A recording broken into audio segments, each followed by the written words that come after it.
Un pont que le Canada a déjà payé est maintenant transformé en lettre de rançon politique. Arrêtez tout de suite ce que vous êtes en train de faire. Ce n'est pas une querelle politique ordinaire. Ce qui vient d'éclater entre Donald Trump et Mark Carney autour d'un seul pont n'est pas simplement un titre de plus, c'est un test de résistance en direct pour tout l'ordre économique nord-américain.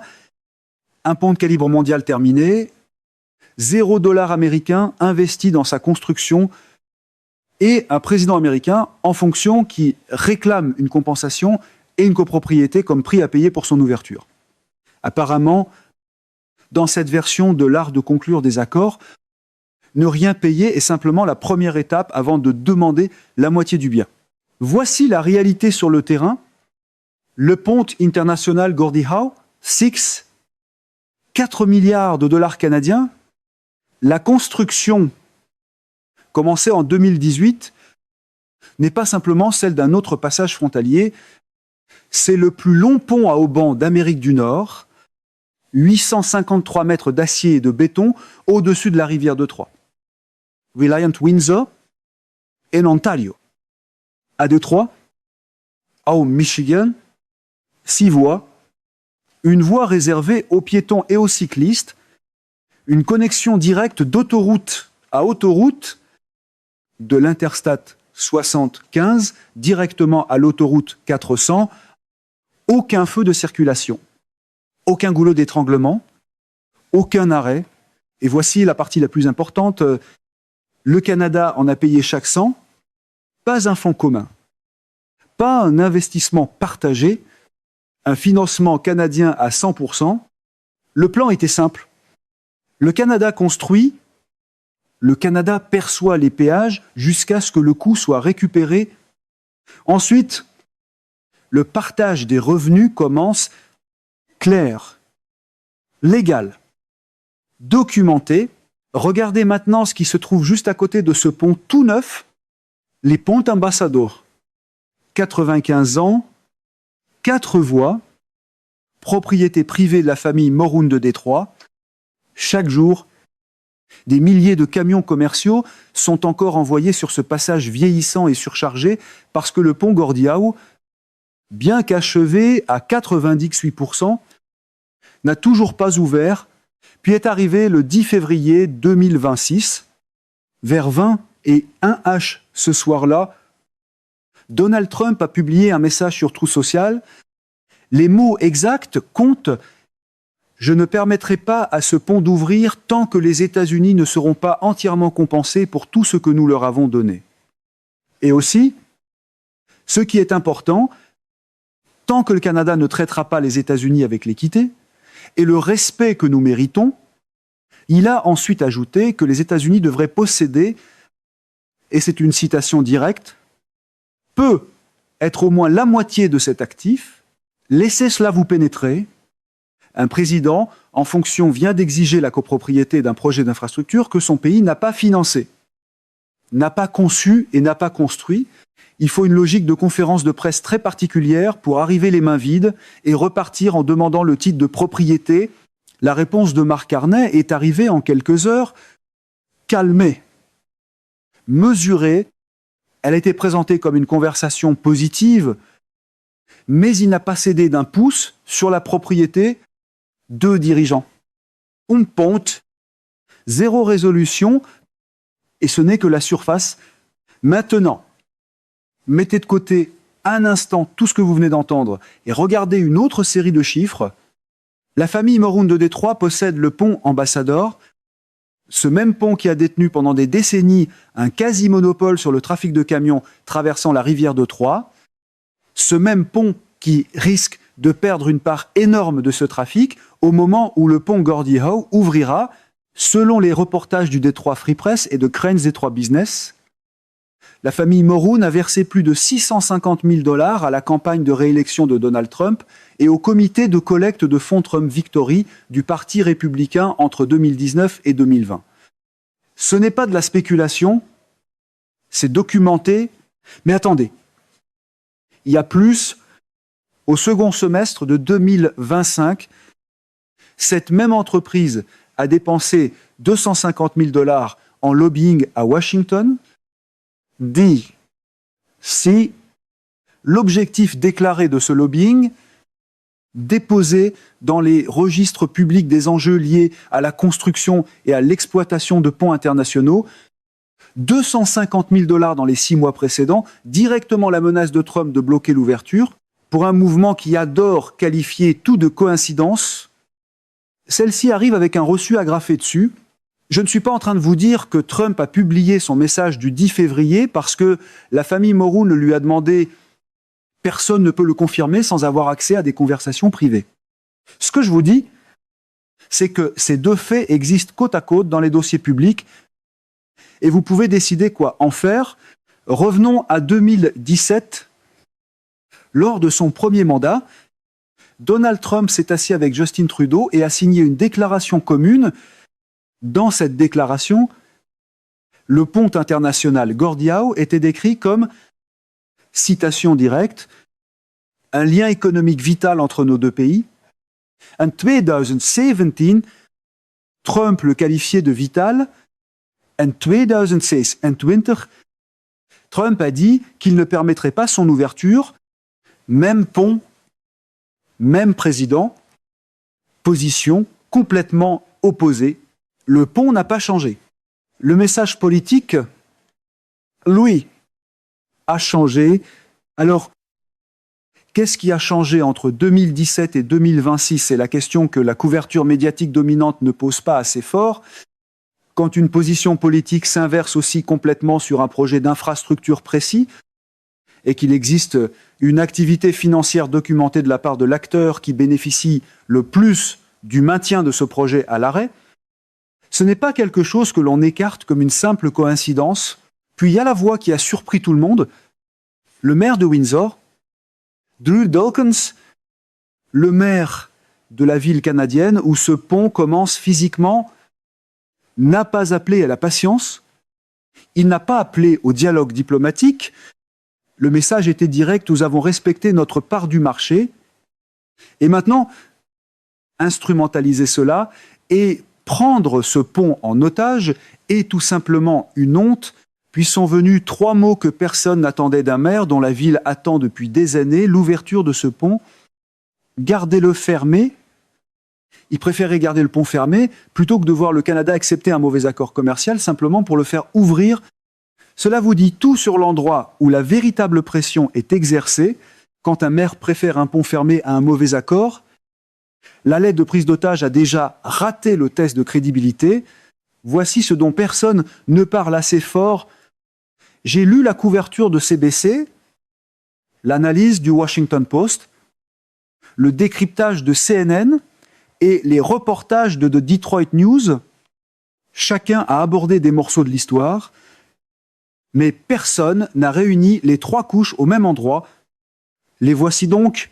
Première couche, le fondement juridique de la demande de Trump. Lorsque Trump a publié son message sur Truth Social, il a formulé une affirmation factuelle précise. Selon sa version, le Canada a construit le pont avec pratiquement aucun contenu américain.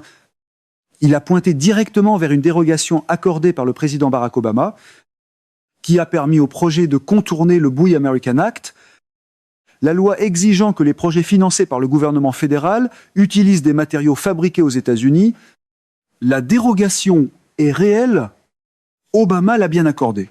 Mais la conclusion que Trump a tirée de cette dérogation, à savoir que le Canada n'aurait utilisé aucun contenu américain, a été immédiatement contestée. Mark Carney a répliqué directement en affirmant que de l'acier américain et des travailleurs américains avaient fait partie du processus de construction. Le maire Dilkens a décrit certaines parties du message de Trump comme étant, selon ses mots, factuellement incorrectes. L'analyse de CNN l'a formulée ainsi. La déclaration de Trump représentait soit des tactiques de négociation sophistiquées, soit une véritable incompréhension des détails du projet, soit très probablement les deux à la fois. Un ultimatum présidentiel doté d'un réel poids géopolitique a été construit sur des affirmations factuelles immédiatement et publiquement contestées par les responsables les plus proches du projet. C'est le danger de gouverner par slogan « le pont est réel ». Mais le message politique doit encore passer l'inspection. Deuxième couche, qui a réellement le pouvoir d'empêcher l'ouverture de ce pont. Vous avez entendu la menace de Trump présentée comme un affrontement entre les États-Unis et le Canada. Ce cadrage est incomplet. Le pont Gordie Howe n'appartient pas seulement au Canada, il est supervisé par l'autorité du pont Windsor-Detroit, une société d'État, oui, mais développée en partenariat direct avec l'État du Michigan. Les installations du poste frontalier américain du côté de Détroit sont des infrastructures américaines.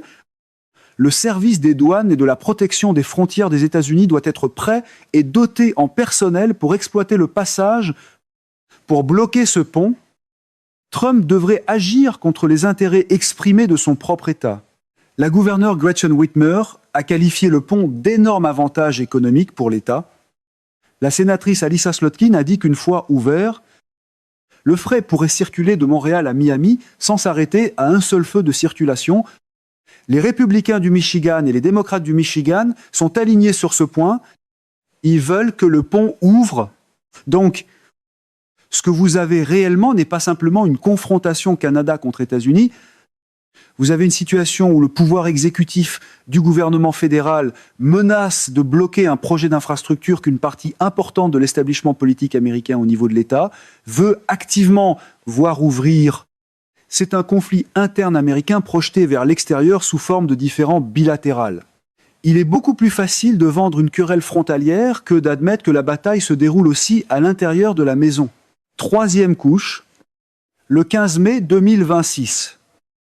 6 jours avant le moment où j'enregistre ceci, CBC News a publié un nouveau reportage fondé sur les commentaires du ministre fédéral canadien Evan Solomon. Pendant des mois, les responsables canadiens avaient publiquement maintenu que le retard dans l'ouverture du pont Gordie Howe était purement technique essai. Mise en service, vérification des systèmes, procédure standard pour un projet d'infrastructure complexe. Mais le 15 mai, cette position a changé. L'ouverture du pont faisait désormais partie de négociations compliquées entre le Canada et les États-Unis. Le Canada était, selon ses mots, profondément engagé au quotidien avec les États-Unis sur toutes les questions liées au commerce, aux articles 232, aux tarifs douaniers, y compris l'ouverture du pont Gordie Howe. Relisez cette liste. Commerce. Article 232, c'est le mécanisme tarifaire de sécurité nationale. Tarifs douaniers au sens large. Et la ponte. Le pont est maintenant explicitement placé aux côtés des plus grands différends commerciaux structurels entre deux des plus grands partenaires commerciaux du monde. Le retard technique a toujours été réel. Les essais ont toujours été nécessaires. Mais quelque part entre le 10 février et le 15 mai, le pont a cessé d'être seulement un projet d'infrastructure en attente de mise en service des systèmes. Il est devenu une variable dans une équation beaucoup plus vaste. Un pont construit pour les camions est maintenant forcé de porter le poids d'une guerre commerciale. Maintenant, prenez du recul et regardez l'ensemble du tableau. La demande de Trump repose sur des affirmations factuelles contestées. Son levier est compliqué par l'opposition à l'intérieur de son propre pays, et les responsables canadiens eux-mêmes ont maintenant reconnu publiquement que le pont est mêlé à la négociation commerciale la plus vaste et la plus lourde de conséquences entre les deux pays depuis une génération. Ce n'est plus une histoire de pont. En réalité, ça ne l'a jamais vraiment été. Ce dont cette histoire parle vraiment, c'est d'une question fondamentale qui se construit silencieusement depuis des années et qu'il est désormais impossible d'ignorer lorsque deux pays partagent une frontière, des chaînes d'approvisionnement, un écosystème économique bâti pendant des décennies qui fixe les règles, qui détient le levier. Et que se passe-t-il quand un camp décide de le vérifier, ramener cela sur le terrain? En ce moment, aujourd'hui, le passage Windsor-Détroit n'est pas une route commerciale symbolique, c'est une anatomie fonctionnelle. Ford, General Motors, Stellantis, la chaîne d'approvisionnement automobile qui définit la fabrication nord-américaine passe chaque jour par ce tronçon précis d'eau. Les composants traversent cette frontière plusieurs fois avant qu'un véhicule fini ne sorte de la chaîne de montage. Un seul retard ne ralentit pas seulement une expédition, il se répercute en arrière dans tout un système de production. Et en ce moment, chacun de ces camions est encore dirigé vers le pont Ambassador. Un passage à 4 voies, construit en 1929, vieux de 95 ans, jamais conçu pour transporter le volume qu'il transporte aujourd'hui, des temps d'attente plus longs, des coûts de carburant plus élevés pour les camions qui tournent au ralenti, des entreprises de logistique qui absorbent des coûts qui finissent par être répercutés quelque part. Et ce quelque part, c'est généralement la fin de la chaîne d'approvisionnement, c'est à dire généralement un consommateur, c'est à dire généralement je ne suis pas en train de vous dire que la fermeture du pont Gordie Howe est la raison pour laquelle votre facture d'épicerie ressemble à ce qu'elle est. Ce serait une exagération. Ce que je vous dis, c'est que l'inefficacité à l'un des axes commerciaux les plus critiques d'Amérique du Nord n'est jamais gratuite. Elle a un coût, et ce coût est réparti discrètement sur des milliers de transactions que personne ne fait remonter jusqu'à un pont. La facture ne dit pas « théâtre politique », mais quelqu'un la paie quand même. Prenez maintenant du recul vers le Michigan. La sénatrice Slotkin a résumé ce que ce pont représente pour son État en une phrase. Une fois le pont Gordie Howe ouvert, vous pourrez faire circuler du fret de Montréal à Miami sans jamais vous arrêter à un feu de circulation. La gouverneure Whitmer l'a qualifié d'énorme avantage économique pour le Michigan. Et le Michigan n'est pas un État qui peut se permettre de laisser des avantages économiques sur la table. L'industrie automobile y traverse l'incertitude depuis des années. Ce pont devait être une certitude, une affaire réglée, une infrastructure soutenue par les deux parties et financée par les deux côtés de la frontière à travers leurs engagements respectifs. Et maintenant, il est devenu une monnaie d'échange. Rien ne dit mieux stratégie économique que de transformer une infrastructure achevée en accessoire de scène. Voici la couche macroéconomique qui relie tout. Le message de Trump sur trousse sociale, le 10 février, n'est pas arrivé isolément. Il s'est accompagné de menaces de tarifs douaniers de 100% sur toutes les importations canadiennes, de tensions autour de l'accord canadien sur les véhicules électriques avec la Chine, et de différends persistants au sujet des industries, sous gestion de l'offre comme les produits laitiers. Et bin, le pont est devenu le symbole le plus visible et le plus physique d'une négociation beaucoup plus vaste, qui remodèle la relation économique entre deux pays qui réalisent 600 milliards de dollars de commerce bilatéral chaque année. Lorsque cette relation est sous tension, les effets ne restent pas au niveau diplomatique, ils se déplacent dans les usines, dans les cours d'expédition, dans les petites entreprises des deux côtés de la frontière qui dépendent d'un accès prévisible au marché de l'autre. L'homme qui conduit un camion de Windsor à Détroit ce matin ne pense pas à la souveraineté, au levier politique ou au précédent géopolitique. Il pense à savoir si son chargement passera la douane à temps. C'est là que cette histoire vit réellement. Et en ce moment, personne ne lui a donné de réponse claire. Alors, comment cela se termine-t-il ? 3 chemins sont réellement sur la table. Premier chemin, le Canada accepte un cadre commercial plus large qui donne à Washington assez de couverture politique pour permettre l'ouverture du pont. Le pont ouvre. Les deux camps déclarent victoire. Trump dit qu'il s'est battu pour les intérêts américains et qu'il a gagné. Carney dit que le Canada n'a jamais cédé la propriété d'un seul pouce du pont. Les deux diront techniquement la vérité. C'est le scénario de sauvetage des apparences. C'est aussi le scénario le plus probable que ni l'un ni l'autre camp n'expliquera jamais entièrement à sa propre population. Le ruban est coupé, les caméras crépitent, et la partie où le pont est devenu un levier disparaît discrètement du podium. Deuxième chemin, la mise en service technique se termine selon son propre calendrier. Les négociations commerciales frontalières avancent sur une voie séparée. Le pont ouvre discrètement sans résolution officielle de la demande de Trump. Parce que la demande elle-même n'a jamais été juridiquement exécutoire dès le départ. Et Washington passe simplement au prochain point de pression. C'est le scénario où la menace se dissout, non pas parce que quelqu'un l'a vaincue, mais parce qu'elle n'a jamais été aussi solide qu'elle en avait l'air. Parfois, l'ultimatum le plus bruyant ne se termine pas par un tour d'honneur, mais par tout le monde qui fait semblant que ce n'était qu'un bruit de fond. Troisième chemin. Les négociations s'enlisent, les différends tarifaires s'aggravent, le pont se retrouve réellement gelé dans une rupture commerciale plus vaste qu'aucun des deux camps ne parvient à résoudre avant la fin de 2026. Le pont reste illuminé chaque soir. Magnifique, vide, et le coût de ce vide continue de s'accumuler discrètement dans chaque usine.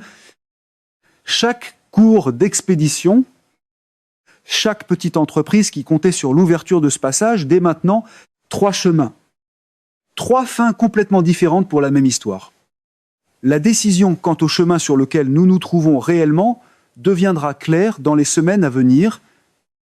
C'est exactement pourquoi vous devez être là quand cela arrivera, parce que lorsque ce pont ouvrira ou n'ouvrira pas, vous devrez savoir non seulement ce qui s'est passé, mais pourquoi cela s'est produit, qui a gagné, qui a perdu, et ce qui vient ensuite,